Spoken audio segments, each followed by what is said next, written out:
All right, good morning, everyone. Welcome to our November 30th OSTCP professional development session.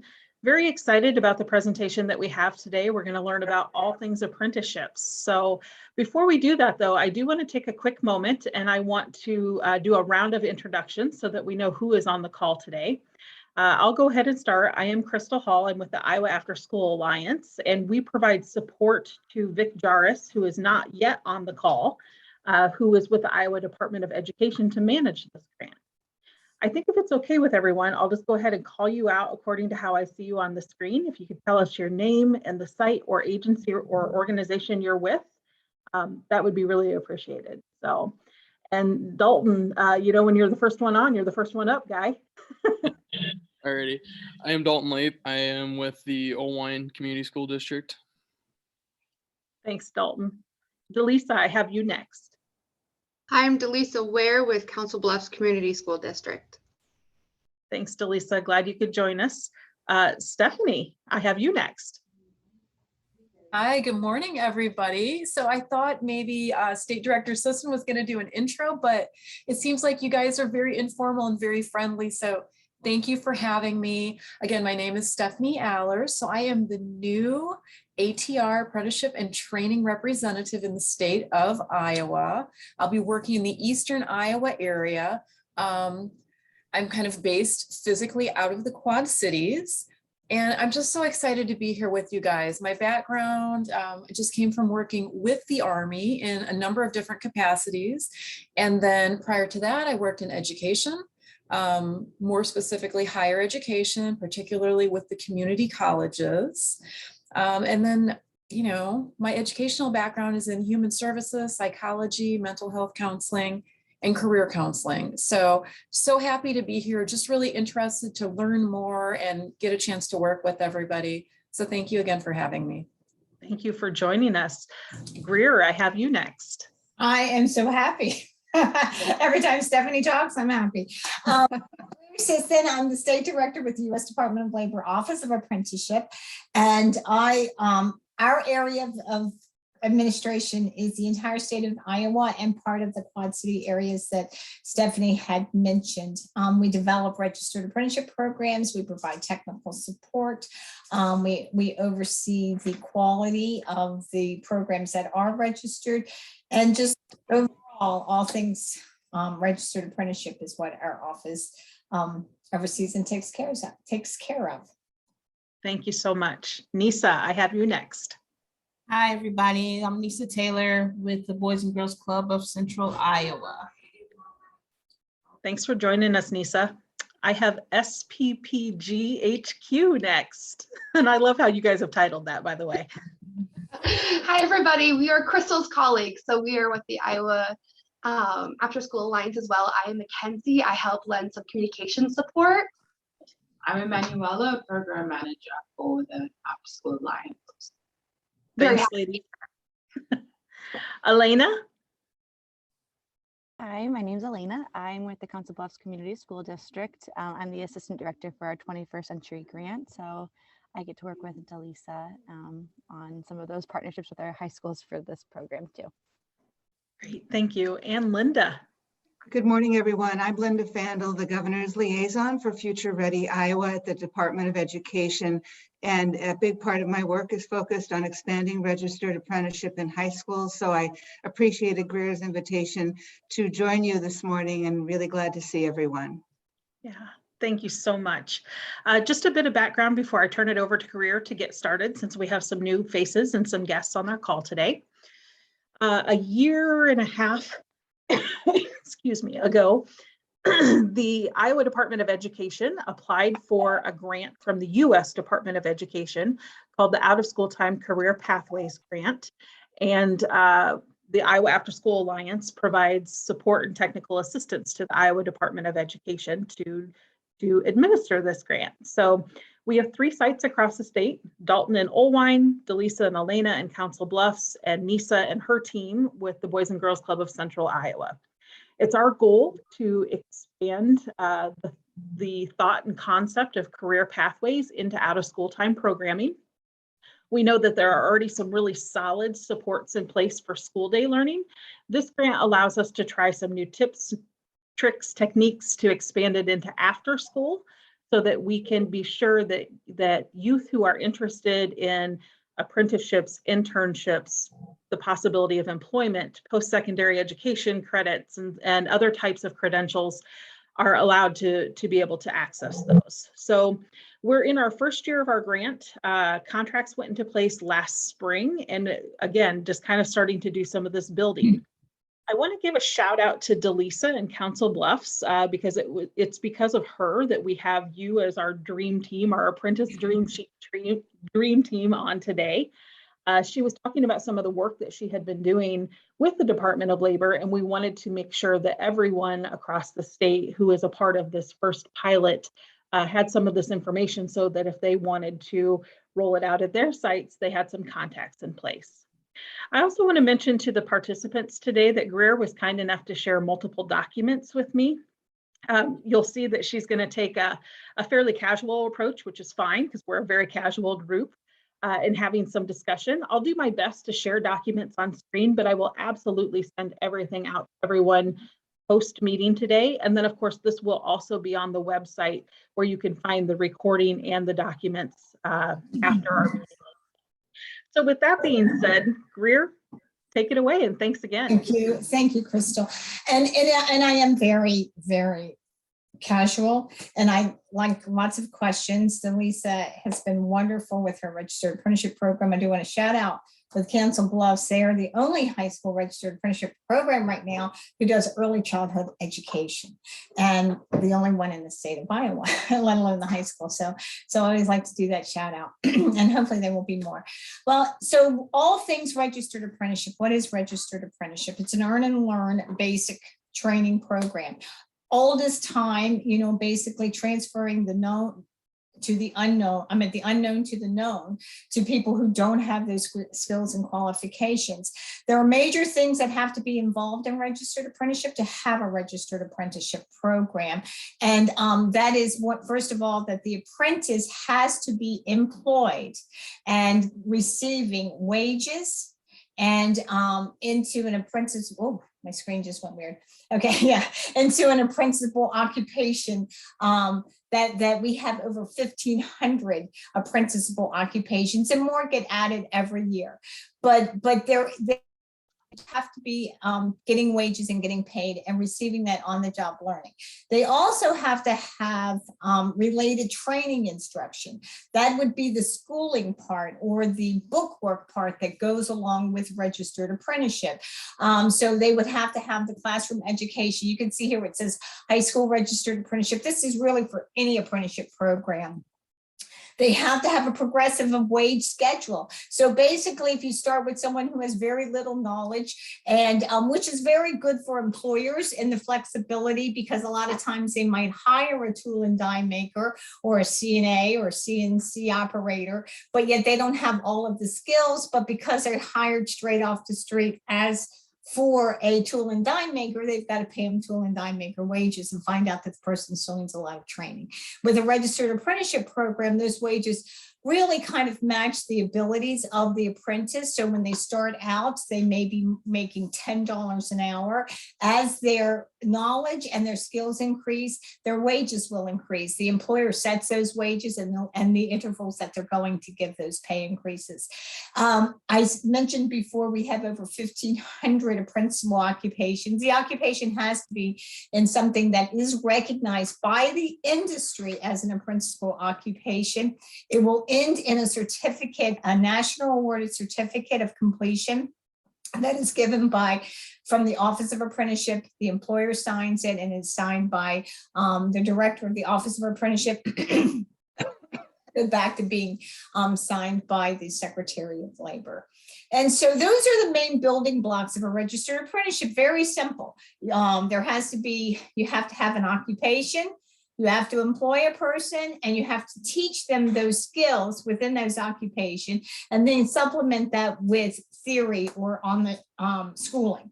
So how does all of this come together? You contact the Office of Apprenticeship or Iowa Workforce Development. Too, they have people, they have directors, they have a direct apprenticeship coordinator down there that can help with, they have business service managers. You certainly want to talk to one of the ATRs. No matter what you do or what path you go to get there, eventually you, the program who wants to have, we call them sponsors, who wants to have a registered apprenticeship is going to come through to my office through one of the apprenticeship training reps or directly to me, and more than likely to through one of their apprenticeship reps now that we're building our staff back up.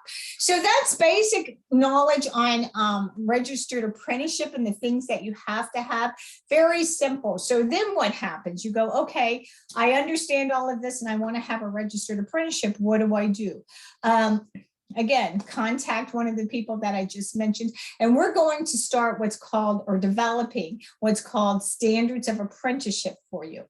We're going to do all of that work basically for you, working with you though. We're not going to go, hey, we need you to come up and think of this and come up with outlines. We're going to give you examples of on-the-job learning outlines. We're going to find out, well, where are the schooling or who can provide the schooling, and try to get that related outline of that schooling, of where you're going to take that schooling at. We're going to put all of this together, asking you basic questions, and then we're going to send it to you. We'll call that your draft. And then we have a working document to go on and go, okay, are you happy with this? We're not shoving, there's certain things in the standards of apprenticeship that we cannot take out, we cannot change. There's paragraphs in there that says you won't discriminate. Obviously, we're not going to take those paragraphs out of there. Those things stay in there. Everything else is pretty much boilerplate. There are things that you have to add, like the ages of the apprentice. High school apprentices start at 16 years old. And and you'll be doing this working with our apprenticeship and training rep, who will be helping to make those standards to exactly the way you want them. We're going to send you an example outline. You'll tell us what occupation you want. We'll send you the example outline for that occupation. And then you're going to tweak it. And you can kind of maneuver, add, take away, and manage things within 20% of that occupation. The reason I say 20%, if you start changing more than that, we may not have the right occupation. And we've done that before. People go, oh, it's a machinist. Next thing we know, they've changed it so much, and we take another look at it. We go, you know, really? That's a CNC that you're talking about. And then when I send them that, they go, you're absolutely right. That's the occupation we want. So we have to, and the reason we do that is because staff, we don't decide the occupations. The industry says what needs to be in those occupations. So we still really hold true to what the industry says, because I'm sure, and now I get to pick on Steph all the time. Most time I would pick on Linda. I have to have somebody to go, Emil. You know, in Steph's prior occupation, she could tell you everything that she did. But if I said, hey, Steph, tell me everything that it takes to be an accordion maker, she'll probably go, what are you talking about? I know I would be. So I don't know those things. The industry tells us those things. So a registered apprenticeship is really built for and certified by the industry. And we just kind of oversee and administer that program. I'm going to stop right there and see if anybody has any questions so far. I appreciate, Delisa, you nodding, because that means, yep, I'm saying everything right, that how we got your program, So that kind of, if nobody has any questions, okay, so it's really basic stuff. You have somebody that needs to be trained. You have an employer that needs to hire someone. And then they need that person to have skills. So we're going to develop that registered apprenticeship with an outline of those skills. They have to have schooling. It's going to have the outline of that schooling. Everything's going to be in those standards of apprenticeship.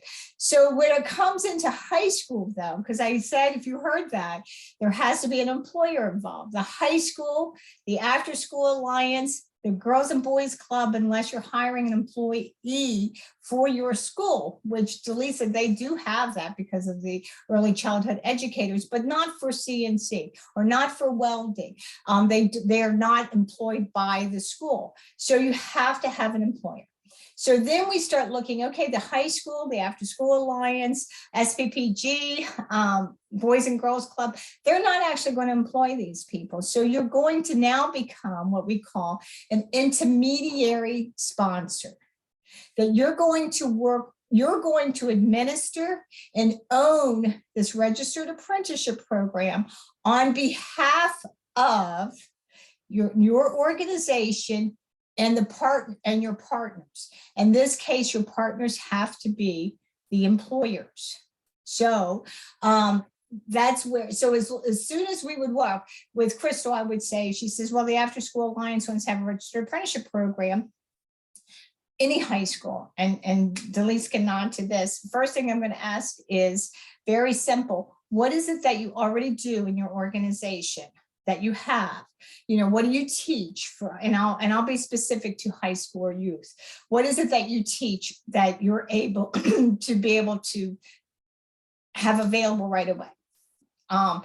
Cancel Blood said welding. Okay. Is there a welding company or a company in your local area that would utilize or need welders? Yes, we have one. We have 2, we have 3, we have 10. That's it. Okay, we are ready now to develop your registered apprenticeship program, because as long as you have those 2 things in place, that you have an occupation that you can train, and you don't have to train it yourself. It's just with the high schools, because they do the schooling part.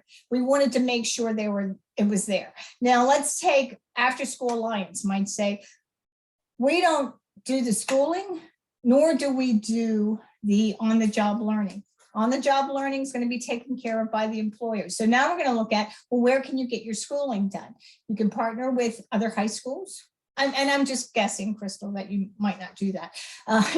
You can partner with other high schools. You can partner with the community colleges. You can do online. So really, as an intermediary, you don't have to do either one. You don't have to be directly do the registered on-the-job learning, and you don't have to directly administer the related training instruction, but you can still be the intermediary to that program. Good example, the Iowa wine growers love that program for many reasons. And they don't, I couldn't hear you, Linda. Oh, yeah, I realized I was on mute. I just had to interject, except it's not for high school students. That's not for high school students. Yeah, oh, no. Good point. Yeah, I'm just saying in general, but the organization itself is not the employer, nor do they provide the schooling. So that's why, like, the After School Alliance could be an intermediary sponsor. SPPG could be an intermediary sponsor. The Boys and Girls Club can be an intermediary sponsor. So all it has to be is who's going to be responsible for overall the registered apprenticeship program that's going to bring together the employers and ensure that the schooling is being taken care of. And I'm going to stop there again and see if there's any questions. So feel free to unmute or drop your questions into the chat. Greer, I did want to ask you, did you want me to pull up that Davenport document? Sure. Okay, let me go. If you want to see an example copy, and Davenport has allowed this, we won't share your standards unless we're told that we can.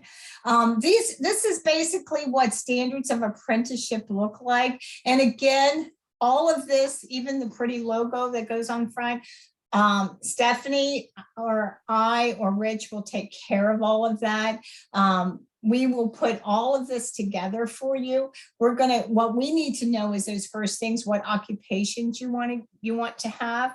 And then if you can keep scrolling up, you can scroll faster on that. And then, obviously table contents and what's in the document. And it's pretty much, like I said, boilerplate language. We're going to go through each one of these paragraphs with you though, so that you understand this is what it means. This is where, most people go, yeah, we get it. We understand it. It's pretty self-explanatory. Again, like in the very first, it says Davenport Community School Districts, now also known as the sponsors. So throughout this document, we're just going to refer to whoever the intermediary is as the sponsor. So you can keep going up. But this is what a standard apprenticeship. We will do all of this. There's nothing that we're going to ask. If we don't have the information at the time that we do the draft, we just highlight it in yellow and say, hey, we need you to supply us with the wages. Hey, we need your point of contact name. But like you can see here coming up at 16 years of age, if an apprentice starts below at 18, then they're going to need parental consent, and they'll sign on that.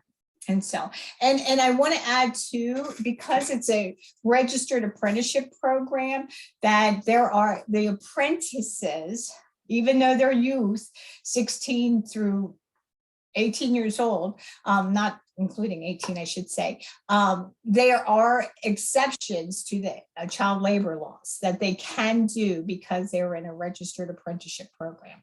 There are still some things that they can't do, and there is a link in here to the child labor law, just so that you would know what those things are. For example, they can't drive a forklift and they can't use a hoist. And a lot of companies and manufacturers do require that. They just wait until the apprentice turns 18.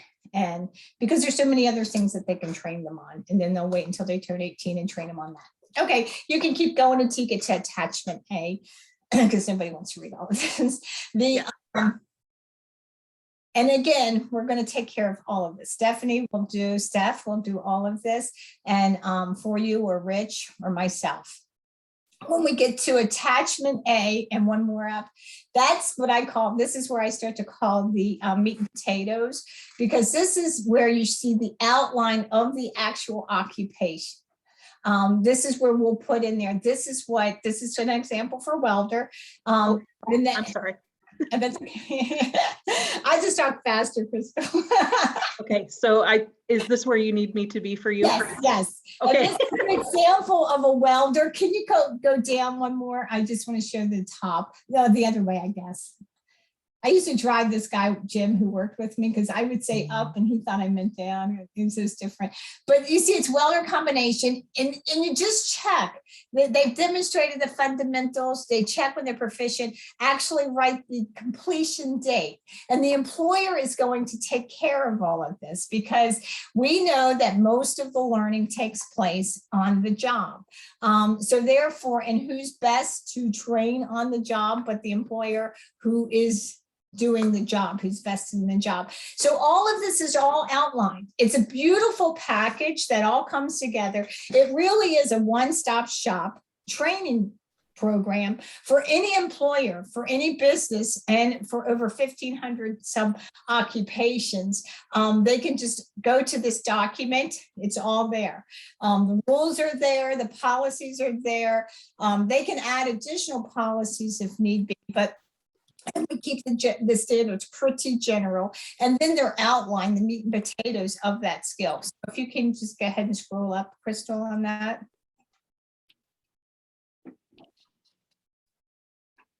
And believe it or not, this thing that's coming up next is something that's unique to Iowa, which I didn't realize that until it got so much attention from Washington. We actually, when we were meeting in Davenport for one of the schools, especially John Deere had a lot of input.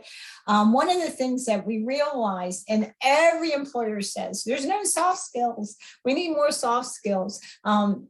Students come in and they don't know how to show up to work on time. Not just students, and that's really unfair. People, grown-ups, adults come in and they didn't learn these soft skills. So what did we do? We built them right into the apprenticeship standards. Real great for high schools. Love it, because we're dealing with 16-year-olds. But you know what else we found? Now we put it in every adult program that we write to, because everybody needs these soft skills. They need to show up to work on time. They need to be able to go to meetings. They need to use appropriate language. I need that one. And so those type of things we really need to work on, and to, report to work on time. So it's all built into the registered apprenticeship program. And by the way, all of this work that's done, it's of no cost to the employer. This is what we do, a whole bunch of people, the Office of Apprenticeship, Department of Education, Workforce Development, we're all working toward this goal of increasing registered apprenticeship programs. And so this is what we do. So we're building something that would cost probably hundreds of thousands of dollars. a training program for these businesses, it's all in your apprenticeship standards, all of it. Okay, you can keep going. And we won't go through each one of these occupations. And then it just has the length of the program, how long it's going to be, how long their probationary period is. You know, it's a one-to-one because apprentice has to be monitored. They have to be trained. So all of that language is, like I said, is all built into your apprenticeship standards. You can come off of this, Crystal, unless somebody wants to see something in particular on the standards. Nope. Okay. I will stop share then. Okay. Thanks. Sorry for the poor navigation. Oh, no, I appreciate it. I don't know how to do that, so I appreciate it. So anyway, so that's the take. 11. I'm going to head over to Sacred Heart and read. Sorry about that. Yeah, I think we're good. I think he just accidentally unmuted himself. So, all right. So how long does it take to do this, to develop a registered apprenticeship program? Our saying in the Office of Apprenticeship is we work at the speed of business, or we work basically at the speed of the sponsor. We will try to get you a draft standard back within a week or two, sometimes sooner, but we'll let you know at that time how long that takes. But it all depends on how quickly you can get registered, on how quickly you get back the information to us. You know, if we have literally registered programs the next day, you know, a very simple program who says, yep, I like the outline. I'm going to Eastern Iowa Community College. I have their outline for their RTI, or I'm taking Penn Foster. It's wham, bam, it's done. And we've worked with programs. I don't think they'd mind me saying, but Veterans in Agriculture, I think they're registered now, but I do believe that was about a 5.5-year process. So it's just one of those things, you know, where they would work, and then they would just ghost me or something. And then it finally happened. We don't get excited. Again, we realize and understand that this is a voluntary program, and that we are here to provide your service to you as the business, as the sponsor. So therefore we work at your leisure and your timetable. If something is very important and you need to get it registered right away, we're gonna try to accommodate that to the best that we can to get that done right away. Everything would go, the process normally is you'd work with your apprenticeship training rep, and then they would send me, the standards once they are all finalized and ready and signed. And then I would sign and approve them, and then the apprenticeship rep would register you, and they're your technical assistant and your advisor and your buddy till you don't have a program anymore, So any questions? And tell me, and you have to be honest, Crystal, if there's something that you go, gee, I was hoping you would talk about, just let me know and we'll talk about it. What questions do we have from the group today?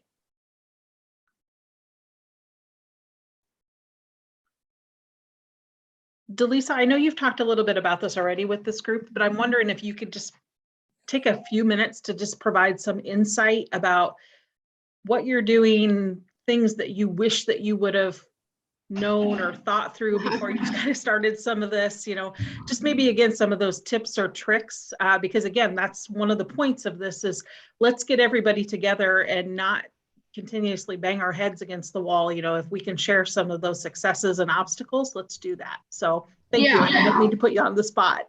No, that's okay. So one thing that really stood out to me, what Greer said, is look at what your school or the school that you're dealing with, if you're an individual entity, what do they already have in place so that you can build right off of that. You don't have to start from scratch. Like welding, we've had welding for a couple of years out at Iowa Western. And so my predecessor, Paul, really started looking at like, how do we get this started with the Department of Labor? And so they already had everything, like the related training instruction, they already had that all mapped out. And it was just a matter of getting it standardized by the Department of Labor and putting it in. So, and Yeah, the RTI, I just pulled up the one for diesel because I just submitted diesel. What was it, 2 weeks ago or so?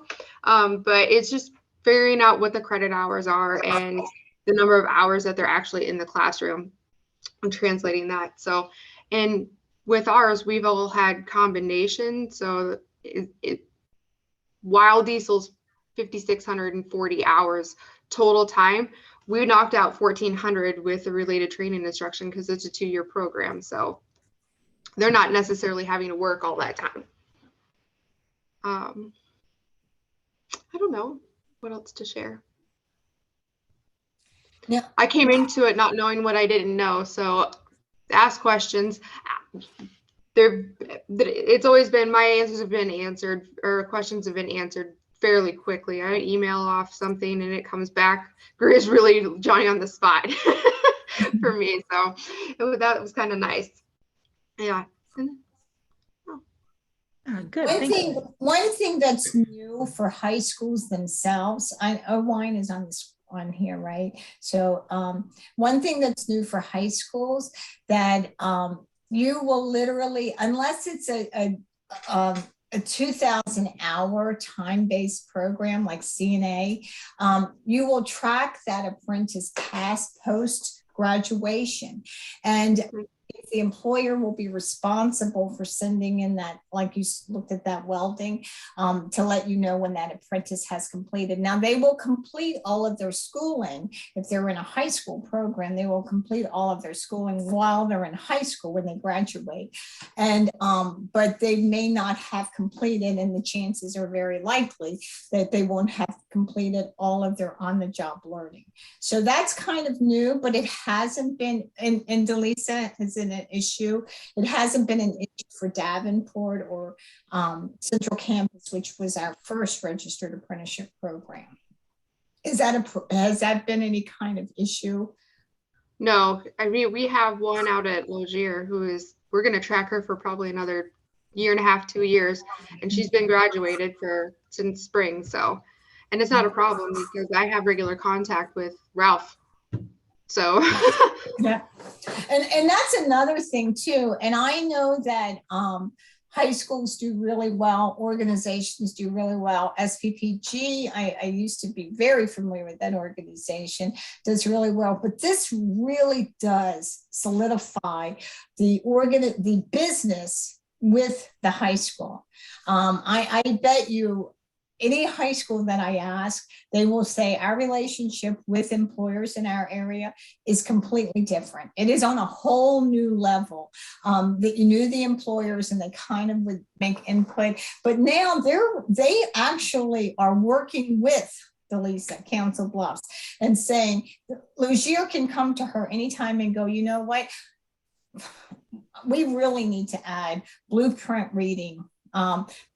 For example, John Deere did that. They had blueprint reading in their welding and realized, you know what, we need them to do that blueprint reading first thing in 11th grade because we were doing it in 12th grade, and that's too late for us. So now you are really, really doing a service to the employers in your local area, because they are working with, and no more can they used to say all the time, oh, the high schools aren't training them right. And so then you'd ask the employers, well, what are you doing to work with the high schools? Well, now they really have to step up to the plate as well and go, okay, what can we do as a high school or the youth program to help you employers? But employers, you have to have skin in the game as well. So I think that it just makes for a really, really tight-knit partnership there. And Greer, could I add a little more information? So when you look across the state, we have 60 high schools participating in registered apprenticeship right now, and we have close to 90 employers. As Greer mentioned, there are multiple occupations from advanced manufacturing to IT to healthcare and many in between. And there's growing interest in registered apprenticeship. Like I know that's why you all are on the call as well, because it's such an amazing opportunity for students who are ready to jumpstart a rewarding career with a very clear career pathway and a tremendous amount of support, both from their school and their employer along the way. So it isn't the end of a road for a student, it's the beginning of the road that can lead to so many things, whether it's advancing in that career with the employer, adding other credentials, 2- and 4-year degrees, or additional other credentials. It just creates an amazing opportunity for the student and for the employers who are trying to address such a critical workforce shortage. I love it when Greer says, you know, there are an ocean of applicants there. It's true that that pipeline of students coming through high school, especially as high schools and others see how to really prepare them for a next step into apprenticeship. It's just, there's this continual talent pipeline that an employer can draw on over time. So that's why it's growing across the state. And we also have funding. We have 15B funding, which helps with the ongoing maintenance of a program, of an apprenticeship program. And we have 15C funding, which helps with startup costs up to $25,000 per new apprenticeship program per year for the sponsor or the intermediary sponsor. And you can't get 15B and C in the same year, but you'll want to most likely get 15C to start with the startup funds. And then move into 15B with the ongoing funding, which is expected to be about $500 per apprentice per year in 2022. So, and then occasionally we also have federal support for apprenticeship in addition through grants. So there's quite a bit of financial support for this, both through the state and the federal government. Yes, I'm glad you brought that up on the funding. So, and to elaborate on the funding, if you started your program this year, calendar year, which means it would have to be started and have at least one apprentice registered by 31 December to apply for that grant money. If you don't think you're going to have an apprentice registered by 31 December, because our job is to provide the best technical service and consultation as we can, I go wait till 3 January and register your program so that you're eligible for it the following year, if that's for 15C. So we have a high school, as a matter of fact, Bettendorf, who is going to start their apprentice in January. So they're waiting to they're ready to go. Their standards are sitting on their desk. They're ready to go. But because of when they were going to start the semester for their apprentice, I was like, you're going to lose out on being able to apply for up to the $25,000. So they're waiting until January, because our job, Stephanie's job, Linda's job, is to provide you not only helping you develop your registered apprenticeship program, but consultation throughout your program and give you the best advice that we possibly can. Yeah, we want to help you get the funds. Because they really help support the program. And we want to help you get money. Yeah, and those funds, with those startup funds, can pay for equipment, among other things. So that can be very valuable to have that up to $25,000. The other thing to know that just occurred to me, the Last Dollar Scholarship program that I'm sure many of you are familiar with, it helps students with the cost of tuition for up to 2-year degrees in high demand fields, which correlates with most of our, but not all of our registered apprenticeships. But for the first time now, registered apprentices coming right out of high school can be last dollar scholarship students at a community or participating private college on a part-time basis. Otherwise, last dollar scholarship recipients have to attend, if they're right out of high school, they have to go full-time, because we know full-time students tend to have more success when they come right out of high school. But because registered apprentices are working full-time once they're out of high school, we recognize it's not possible to also go to school part-time, or full-time. So they can go part-time now. So just something to be aware of for students who want to layer on additional credentials while they're earning their apprenticeship credential. They can also earn another credential at no cost to them. So I have a question. Like with Council Bluffs with Delisa, because they have a registered apprenticeship program. So would the after school grant that you have, is that a separate type registered program, Delisa? So we have two separate grants, and I think Elena could speak to this a little bit more. We have a 21st Century grant, which is specific for after school, and then we have this grant, which we use for our pathways and a registered apprenticeship and internships and anything like that. So is the after school like an alliance? And all of you are under this alliance. So the alliance itself could have a registered apprenticeship program and with partnerships with employers in your particular area. And you would be the committee. Is that what I'm thinking of? I think that would have to be a decision probably made by the Iowa Department of Education. So again, our role in this is just to help with the coordination and access to resources for our sites to be able to determine whether or not they want to do that. Now, with that being said, I hope that all of you on the call know today that if the Iowa After School Alliance can be of any assistance in terms of making connections, being a partner in whatever way you need us to be a partner, we're here for you. That's what we do, right? So, so the other thing that I had a thought and it just went right out my head. I'm so sorry here, folks, but. Well, while you're recollecting it, Crystal, one additional opportunity is if one of your organizations that is like a nonprofit, you can work with even if a high school. What I'm trying to say is there are high schools that work with other high schools that are the intermediary sponsor. So for example, West Delaware is the intermediary sponsor for its school district. So the school district is the sponsor, and Iowa's unusual in that our high schools tend to be the intermediary sponsors instead of the employer for high school students. But East Buchanan sends students to do registered apprenticeship in West Delaware. So even if the high school you first approach maybe doesn't want to be a sponsor, sometimes they can connect their students with another high school if they're willing to take them on. So there's more than one way to do this. Yeah, and Central Campus is excellent. They take students from the entire area here, Des Moines area, Polk area, Johnston, Ankeny. So they have students that come in from everywhere. So they're whatever works the best for you is what we want to do.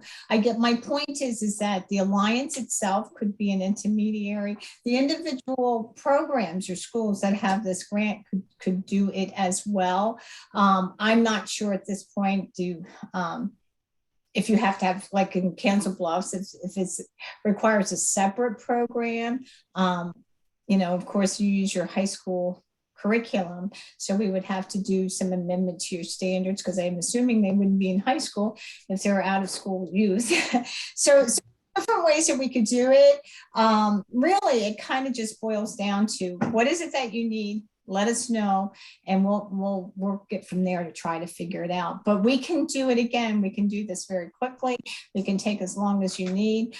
We certainly don't want to rush you, but at the same time, if you want to go, we're really interested, and we'd like to see what a standards of apprenticeship would look like based on these parameters, based on us being the intermediary, based on the schools being the intermediary. We certainly can do that. We still have to get O-Line registered as a high school registered apprenticeship program. And so, so what's going on with that one? We'll definitely talk about that.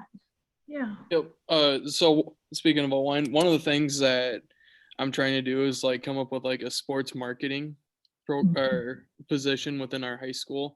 So the student would make all the graphics that we post out onto our social medias about events and stuff like that coming up. So that's what I'm working for right now, and hopefully work with you on setting that up. Oh, absolutely. We're working on a program right now. Sorry, Greg. Okay. Go ahead, Linda. I was saying we're hearing more and more from school officials that they would love to create more registered apprenticeships within their districts. That is an area of great interest. So it's exciting to hear what you're talking about.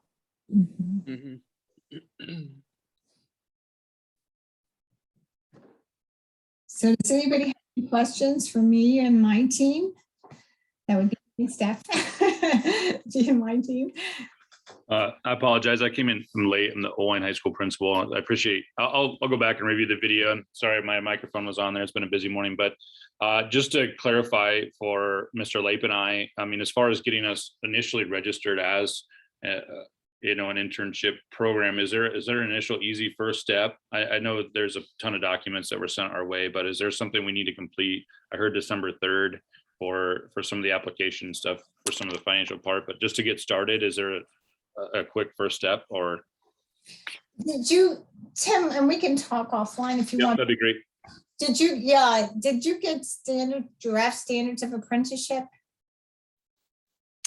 No, Not not that I'm aware of. Yeah, because that is the first step. That really kind of is the only step. Okay. But other documents, but they were just informational pieces, right? Well, I just received a whole bunch from Crystal, sent a whole bunch here. Yeah, and I'm just trying okay, to sort out. yeah, that's just for information, good stuff. Okay. And you'll, you know, nice read, but I just really, let me call you after. That'd be great. And, Yep. or Stephanie and I can both call you, but Yep.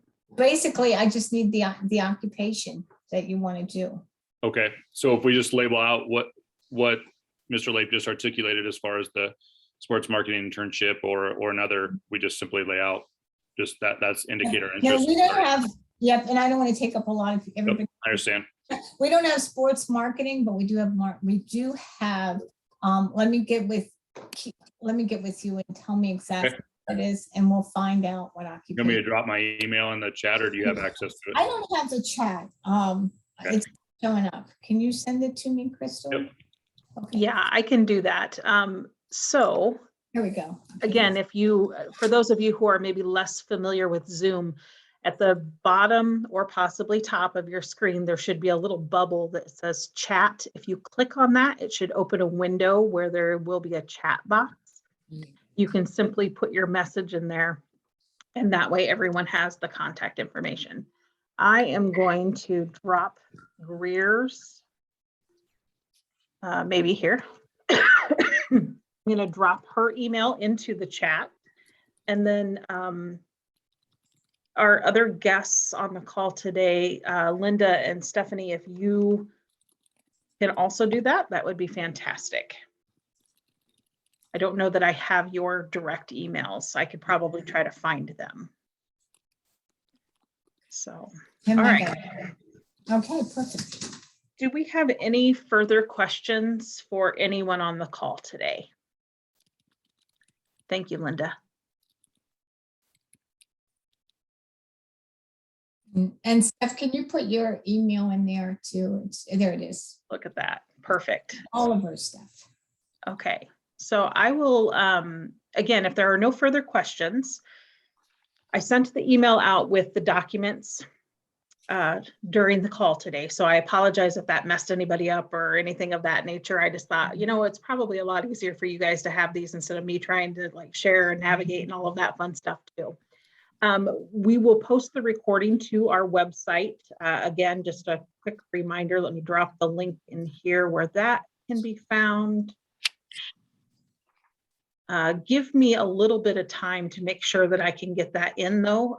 My web designer person is actually out on PTO this week. So that might not get posted until early next week. But again, the recording of this call and all of those documents can be found on the link that I just popped into the chat as well. And with that being said, if you would like me to make a more direct connection between anybody on the call today, I'm happy to do that. And again, let me reiterate that the Iowa After School Alliance is happy to be a partner in whatever way you need us to be a partner to help facilitate this.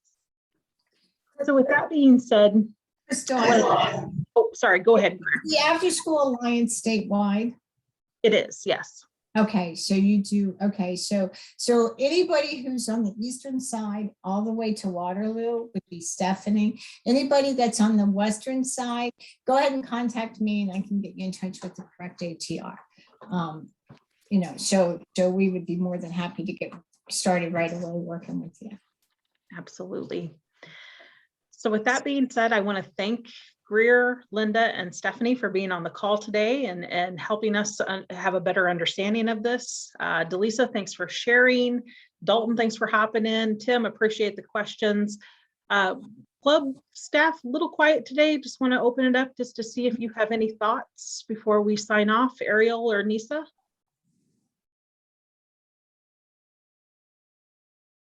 Hi, yeah, this is Ariel. It was really informative. I have the challenge that most of my kiddos are like 14, 15. So I think these apprenticeship opportunities are really going to open up in the next year or two. So I'm just kind of waiting for them to reach that age where I can get them into these type of things.